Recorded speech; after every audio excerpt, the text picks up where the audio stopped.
Felonious Munk is a comedian who took part in protests in Ferguson, Missouri. He is in Chicago tonight. Felonious, welcome. What do you think of this discussion and this debate over leadership in the civil rights movement? Well, I think the question of leadership is kind of a scary one because specifically for black people, being led somewhere is a dangerous road. We've been led other places and it didn't always end up well. So this new movement where people are leading themselves or at least speaking for themselves, that's kind of exciting to me. The old guard kind of has to pay attention to the changes that are going on. I mean, some white folk might say, well, Martin Luther King helped lead black America to a good place. What would you say to that? Well, first of all, I think it's interesting that Martin Luther King is always quoted, specifically because there were a lot of things during Martin Luther King's time that people weren't excited about. Martin Luther King was not seen as this bringing together, this unifying force. Martin Luther King at that time was seen as this divisive, rabble-rousing militant. So this revisionist history that paints Martin Luther King in this gentle light and all of the things that he did for his people is something of a emasculation of his legacy. The truth is there were people like Bayard Rustin, who was also a part of that movement, Malcolm X, who was also important to that movement, the Black Panther, Stokely Carmichael, Huey P. Newton. So when people put Martin Luther King out in front, it ignores all of those other things that came together to give us any type of future. And it also pretends that everything has been okay since 1968, most of which are lies. Yeah, but eventually John Lewis was replaced by Stokely Carmichael in SNCC, right. and he was a leader.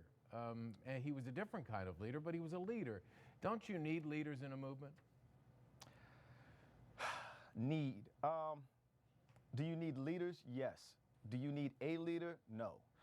You need leaders because you do have to have point people. Unfortunately, in places like Twitter and Facebook, the good news is everyone has a voice. The bad news is sometimes it's so noisy that no one is able to hear what's being said. So yes, you do need point people. But to say that we have a leader and this is the person that you point to when anything goes wrong, I think that's dangerous both for the movement and for the leader. You know, we've just watched Jon Stewart step down from his position on The Daily Show, and as a comedian, obviously parody plays a big part of what you do. Yes. So can you talk about the importance of parody and satire when it comes to race? Definitely. I think one of the things about race and race relations is that it's just uncomfortable to talk about, specifically for white America, which is understandable.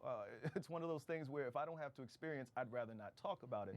Unfortunately for Black and Latino and Asian Americans, we don't have that option to avoid it.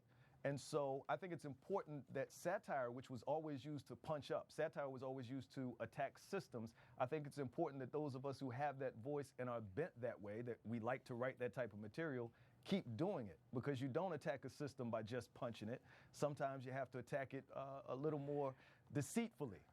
Parody does that, satire does that, and it kind of gives you some sugar with your medicine, which makes it easier to take. I have one last question for you regarding leaders. I mean, Martin Luther King put his life on the line. So many others who were leaders put their lives on the line. Jesse Jackson has stood up for so many years. Do you feel like you're showing some disrespect to those leaders who went before you? See, now that's an interesting question. I think that respect is appreciating what was done, trying to learn from what was done. But I'll give you an example. I respect what Kareem Abdul-Jabbar did. I think he's probably one of the top 3 greatest centers of all time. He's definitely the leading scorer. But if I needed a center today, I wouldn't take Kareem Abdul-Jabbar. Now, that's not disrespectful to Kareem Abdul-Jabbar. His time has passed. Not to say that Jesse Jackson or Al Sharpton's time has passed, but there are definitely young centers in the game right now who are more capable of dealing with this particular set of economic and social circumstances that they might not be ready to take care of. It's a fascinating discussion. Felonious Munk, it's good to have you on the program. Thank you very much. Thank you, John. Our series, Race in America, continues throughout the week here on Al Jazeera. Tomorrow, we'll take a look at the changing face of America and bring you the story of Rosie Lau.